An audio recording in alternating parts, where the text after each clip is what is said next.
Hai semua, selamat datang di channel Baca Saham. Pada video ini, kita akan membahas satu topik dengan judul berikut ini. Tapi seperti biasa, semua pembahasan bukan rekomendasi dan hanya informasi. Ingat, kerugian kamu tanggung sendiri ya. Nah, pada video kali ini saya tertarik membahas satu perusahaan, yaitu perusahaan Saratoga. Alasannya sederhana, karena jika kamu mengamati laporan keuangan perusahaan, kamu akan menemukan bahwa perusahaan ini memiliki pendapatan yang cukup banyak dari sisi dividennya. Dan itu merupakan hal menarik untuk kita bahas pada video kali ini. Nah, ini merupakan tampilan dari laporan tahunan Saratoga tahun 2024 dengan judul Active Investing. Nah, kita akan lihat secara sekilas.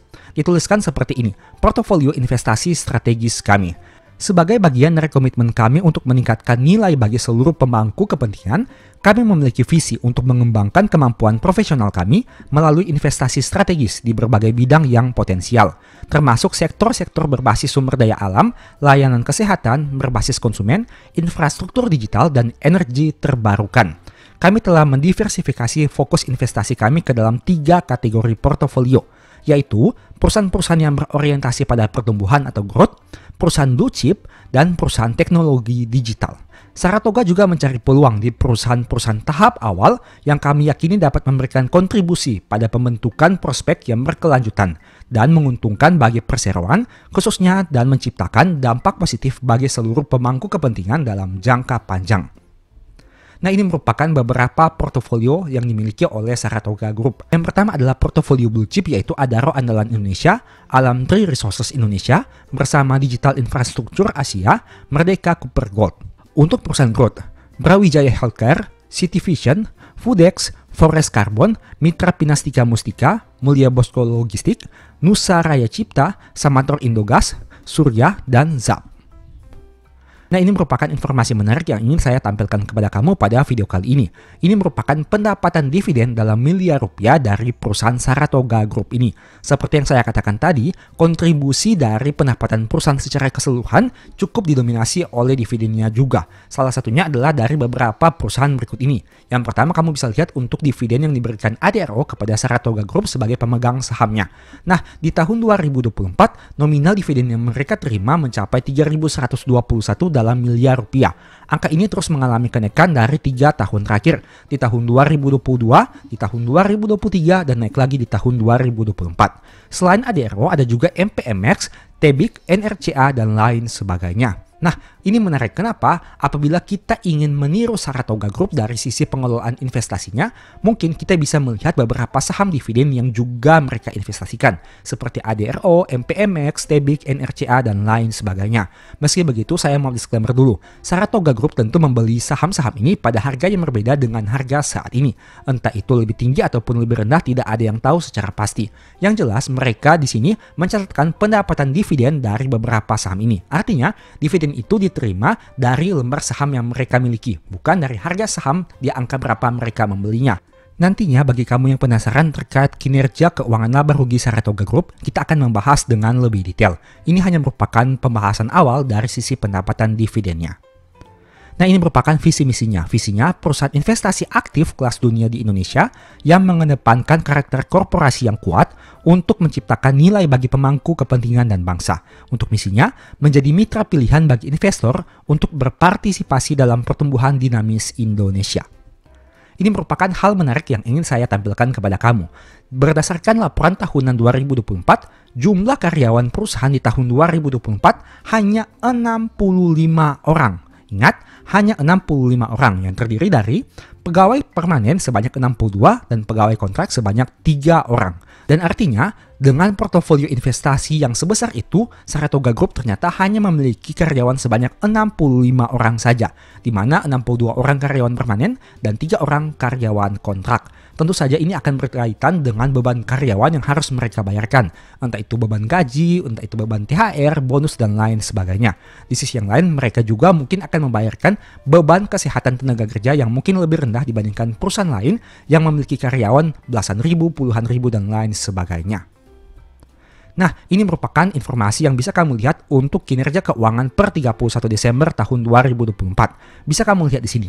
Penghasilan dividen dan bunga sebanyak 3,8. Angka ini bahkan lebih tinggi dibandingkan keuntungan neto atas investasi pada saham dan efek lainnya. Nah, kamu tentu tahu bahwa Saratoga ini merupakan salah satu perusahaan investasi di Indonesia yang cukup terkenal. Dan dari data per tahun 2024 khususnya pada tanggal 31 Desembernya, bisa kamu lihat komposisi dari penghasilan dividen dan bunga ini jauh lebih besar dibandingkan kontribusi dari keuntungan neto atas investasi pada saham dan efek lainnya. Dengan kata lain, penghasilan dari dividen ini bisa dikatakan lebih besar dibandingkan penghasilan dari capital gain-nya. Bisa kamu lihat, dengan pencapaian laba sebanyak 3,2 di tahun 2024, penghasilan dividennya adalah 3,8. Jika kita bandingkan dengan data tadi, di mana perusahaan memiliki pendapatan dividen sebanyak 3,7 dari saham-saham ini di tahun 2024, itu artinya mayoritas berasal dari pendapatan dividen yang kita terima dari perusahaan seperti ADRO, MPMX, Tebik, NRCA, dan lain sebagainya. Ada juga hal menarik di sini. Jika kamu lihat, untuk keuntungan atau kerugian neto atas investasi pada saham dan efek lainnya cukup fluktuatif. Di tahun 2023, perusahaan mencatatkan kerugian 13.811 dan di tahun 2024 menghasilkan keuntungan 1.478. Hal ini tentu sangat berkaitan dengan fluktuasi harga saham perusahaan-perusahaan yang tadi kita lihat untuk perusahaan-perusahaan yang sudah berstatus perusahaan publik.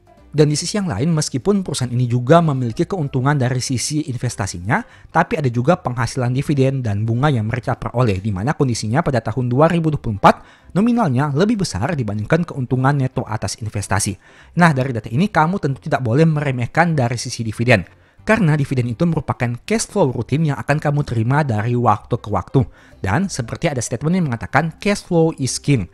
Itu merupakan satu keuntungan jika kita membeli perusahaan yang rutin membagikan dividennya. Artinya meskipun di satu sisi kita berharap dari sisi capital gain-nya, tapi di sisi yang lain kita seperti memiliki bumper dari sisi cash flow-nya, alias meskipun kita tidak tahu kapan kita memperoleh profit dari sisi capital gain-nya atau mungkin saat ini masih loss, tapi kita memiliki penghasilan yang lain yaitu dalam bentuk dividen. Contohnya seperti di tahun 2023, meskipun perusahaan mencatatkan kerugian neto atas investasinya yang sangat besar, tapi mereka masih memiliki penghasilan dividen. Dan hal itu tentu bisa berdampak kepada mereka bisa membayar operasional perusahaan dan lain sebagainya dengan penghasilan dividen yang mereka terima.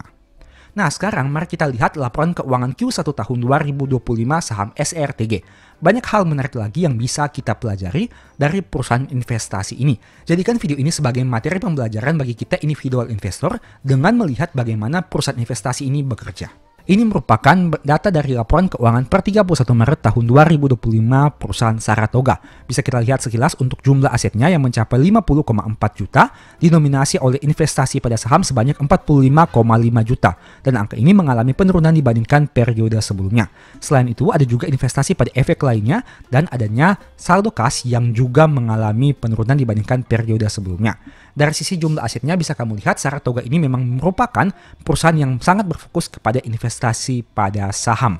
Kita akan lihat nanti untuk detailnya terkait pos ini seperti apa. Mari coba kita lihat untuk rinciannya. Nah, ini merupakan rincian dari komponen tersebut. Jika kamu lihat, kamu akan menemukan informasi terkait nominal dari perusahaan yang mereka miliki. Di sini kamu bisa lihat untuk detailnya seperti apa. Untuk perusahaan-perusahaan blue chip seperti PT Tower bersama infrastruktur, Adaro Andalan Indonesia bersama digital infrastruktur, dan lain sebagainya. Jika kamu lihat untuk totalnya jumlah investasi pada saham blue chip adalah 38.400.000 dan angka ini mengalami penurunan dibandingkan periode sebelumnya. Tapi dari sisi kepemilikan saham bisa kamu lihat di sini untuk persentasenya. Untuk Tower bersama infrastruktur tidak mengalami perubahan kepemilikan. Begitu juga dengan bersama digital infrastruktur yang tidak mengalami perubahan kepemilikan. PT Merdeka Cooper Gold mengalami kenaikan kepemilikan dari 19,4 menjadi 20,3. Alamtree Resources Indonesia tidak mengalami perubahan. Adaro Andalan Indonesia mengalami kenaikan meskipun hanya tipis saja. Nah, ini merupakan informasi menarik. Kenapa? Karena dengan kondisi seperti ini, perusahaan terlihat hanya mengalami kenaikan pada beberapa perusahaan saja. Dan artinya mereka tidak aktif melakukan transaksi jual beli di suatu kuartal dari 31 Desember hingga ke 31 Maret. Nah, itu artinya perusahaan ini berfokus kepada jangka panjangnya. Mereka tidak aktif melakukan beli dan jual, tapi mereka melihat prospek perusahaan ke depannya seperti apa. Itu merupakan sebagai informasi dari investasi di saham blue chip. Kemudian ada juga investasi di perusahaan berkembang. Kamu bisa lihat untuk beberapa informasinya di sini, seperti untuk saham MPMX mereka tidak mengalami perubahan kepemilikan, saham AGII juga tidak mengalami perubahan, Saham NRCA juga tidak mengalami perubahan. Jumlah investasi di perusahaan berkembang mengalami kenaikan dari 6,6 menjadi 6,7. Ada juga investasi di perusahaan teknologi berbasis digital yang bisa kamu lihat untuk detailnya di sini. Nah, itu merupakan sekilas terkait investasi perusahaan di saham-saham perusahaan yang lainnya. Dan apakah kamu tertarik untuk mengikuti jejaknya? Silahkan kamu mempertimbangkan berdasarkan potensi profit dan risikonya. Di sisi yang lain kita lihat juga jumlah liabilitasnya mencapai 4,7 yang mengalami penurunan dibandingkan periode sebelumnya. Mayoritas berasal dari liabilitas pinjaman sebanyak 2,4 yang juga mengalami penurunan. Untuk modalnya, mayoritas berasal dari saldo laba yang tidak dicanangkan, yang memang mengalami penurunan dari 46 menjadi 39,9. Secara total, ekuitas perusahaan memang mengalami penurunan dari 51,7 menjadi 45,6. Nah, sekarang kita bahas dari sisi laporan laba ruginya. Bisa kamu lihat sini, jika tadi kita melihat per tanggal 31 Desember perusahaan mencatatkan keuntungan untuk investasinya pada saham, pada tanggal 31 Maret tahun 2025 mereka sayangnya mencatatkan kerugian lagi sebanyak 6,8. Tapi di sisi yang lain kamu bisa lihat, hingga tanggal 31 Maret tahun 2024 mereka sebenarnya masih mencatatkan kerugian sebanyak 2,3. Tapi jika kita lihat per 31 Desember tahun 2024, angka tersebut berbalik menjadi keuntungan. Itu artinya untuk tahun 2025 kita lihat nanti seperti apa. Bisa saja per akhir tahun ini mereka malah mencatatkan kerugian, tapi itu juga tidak menjadi jaminan. Bisa saja tetap malah mengalami kerugian. Di sisi yang lain kita lihat dari sisi penghasilan dividen dan bunganya. Memang mengalami penurunan dibandingkan 31 Maret tahun 2024. Untuk 31 Maret tahun 2025, jumlah dividennya memang mengalami penurunan. Tapi meskipun begitu masih cukup besar juga. Intinya, perusahaan masih mencatatkan kerugian hingga 31 Maret tahun 2025 ini sebanyak 6,07. Angka ini mengalami kenaikan dibandingkan rugi sebelumnya yaitu 2,5. Nah, sekarang coba kita lihat untuk angka dividen yang mereka terima per 31 Maret tahun 2025. Kita lihat di sini, untuk dividennya memang turun dari 114.000 menjadi 68,4.000 dan untuk pendapatan bunganya malah mengalami kenaikan. Itu artinya perusahaan ini masih didominasi oleh penghasilan dividennya dibandingkan pendapatan bunganya. Tapi dari sisi portofolio investasinya masih mengalami penurunan sehingga secara total masih mengalami kerugian. Nah, dengan adanya informasi ini, kamu setidaknya bisa memperoleh informasi singkat dan secara sekilas terkait bagaimana perusahaan investasi di Indonesia, khususnya dari SRTG atau PT Saratoga Group ini. Menurut kamu bagaimana? Apakah ada hal-hal menarik yang bisa kamu terapkan atau yang bisa kamu modifikasi untuk investasi pribadimu? Silakan kamu mempertimbangkan berdasarkan potensi profit dan risiko yang siap kamu hadapi. Ingat, video ini bukan rekomendasi dan hanya sebagai informasi saja.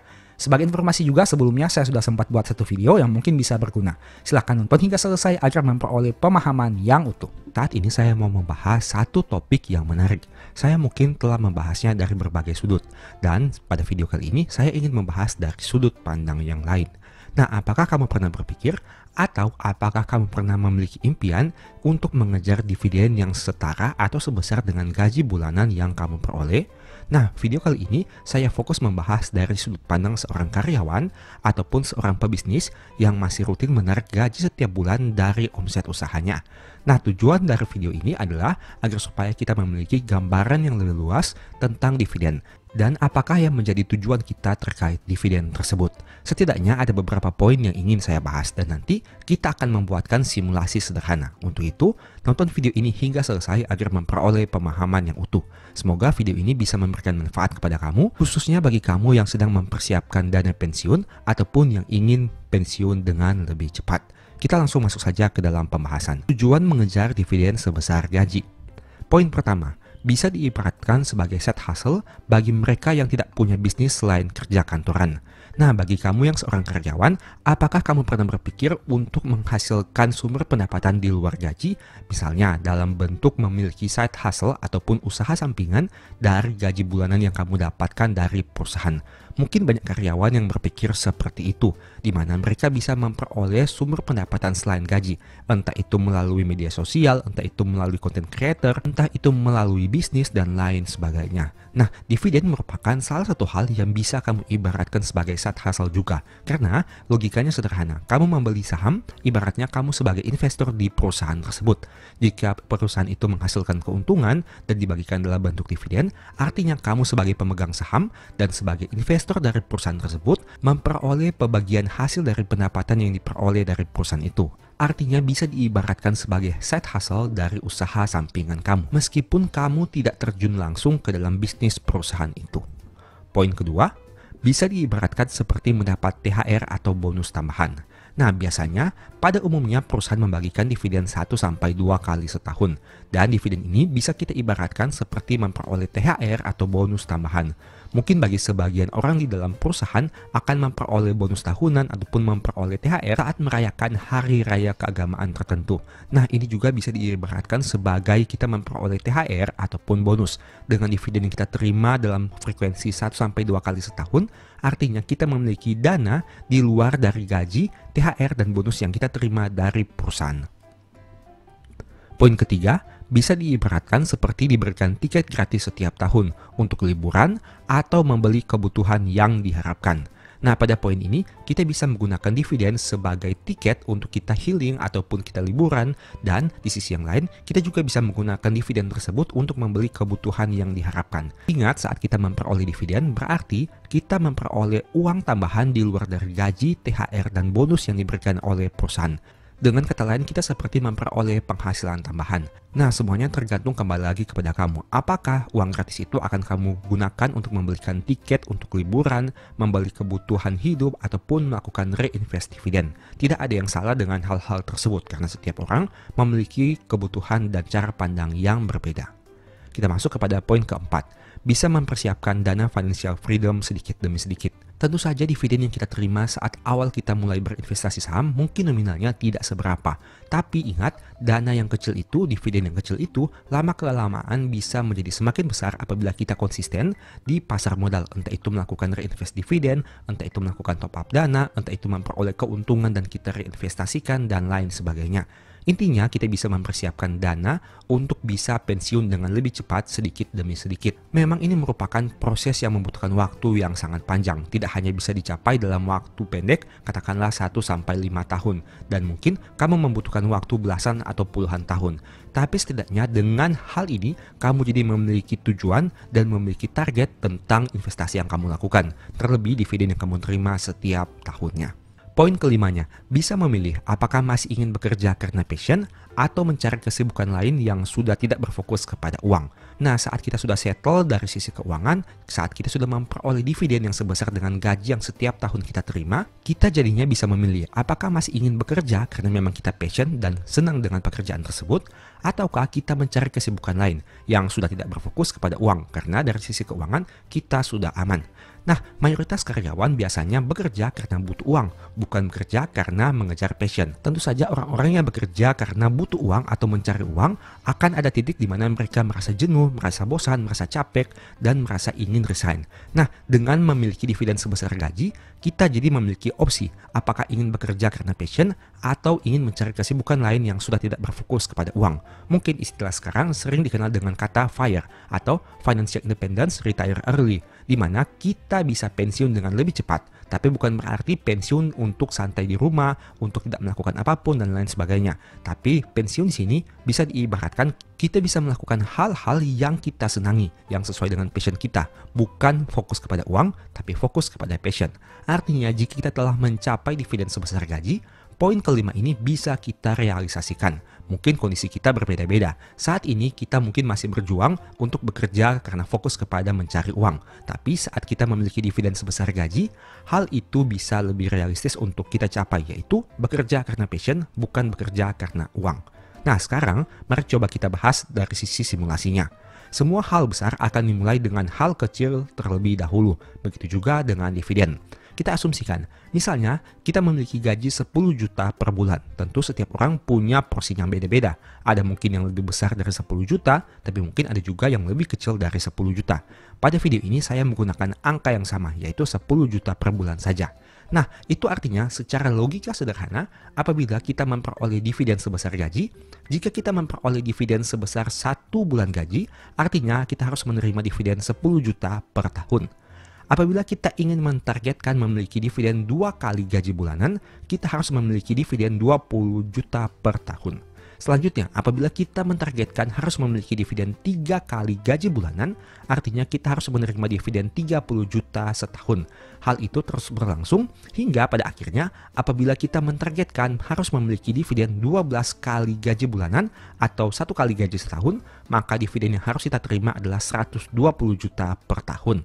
Nah, ini merupakan target sederhana yang bisa kita jadikan sebagai patokan. Pada kondisi ini, setiap orang memiliki start yang berbeda-beda. Ada mungkin yang membeli saham dan dividen yang diterima masih di bawah dari 10 juta per tahun. Tapi ada juga mungkin yang sudah membeli saham dan dividen yang diterima sudah mencapai 3 digit atau di atas 100 juta. Semuanya tergantung kepada kondisi kita masing-masing. Yang jelas, jangan kita berkecil hati. Tapi ingat, semua hal yang besar mulai dengan hal yang kecil terlebih dahulu.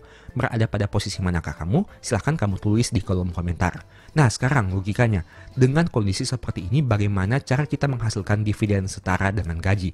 Seperti yang kamu tahu, dividen itu berasal dari pencapaian laba perusahaan. Semakin besar labanya, secara tidak langsung jika payout ratio-nya tetap, berarti dividen yield akan menjadi semakin besar. Semakin besar dividen yield akan membutuhkan modal yang semakin kecil untuk memperoleh dividen yang sama banyak. Nah, pada tabel di sebelah kanan ini kamu bisa melihat proyeksi dividen dari sisi yield 5% hingga 10%.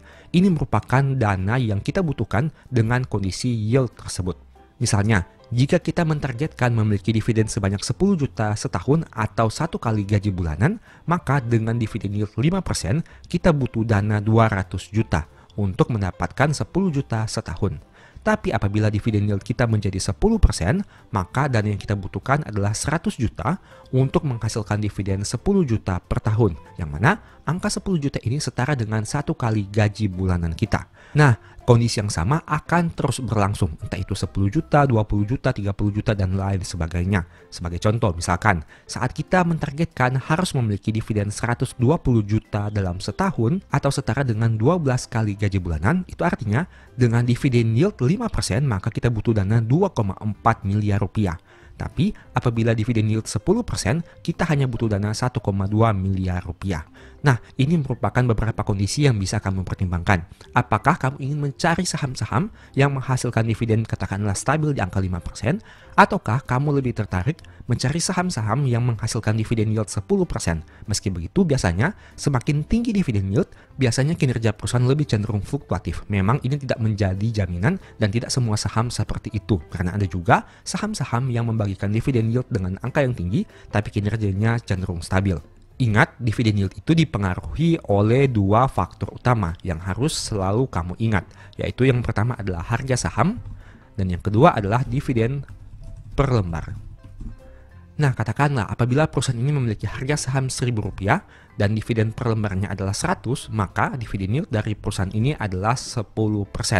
Hal itu juga bisa kamu sesuaikan. Misalkan harga sahamnya ini turun ke angka 800 dan dividen per lembarnya tetap, maka dividen yield akan menjadi 13%. Di sisi yang lain, misalkan harga sahamnya tetap 1000 tapi dividen per lembarnya naik menjadi 120. Dividen yieldnya juga akan naik menjadi 12%. Itu artinya harga saham dan dividen per lembar ini merupakan 2 aspek yang saling mempengaruhi satu dengan yang lain. Jika harga sahamnya ini naik dan dividen per lembarnya tetap atau turun, maka dividen yield menjadi lebih rendah. Sebaliknya, jika harga sahamnya turun, dividen per lembar tetap atau naik, maka dividen yield akan menjadi lebih tinggi. Ini merupakan 2 hal yang harus selalu kamu ingat.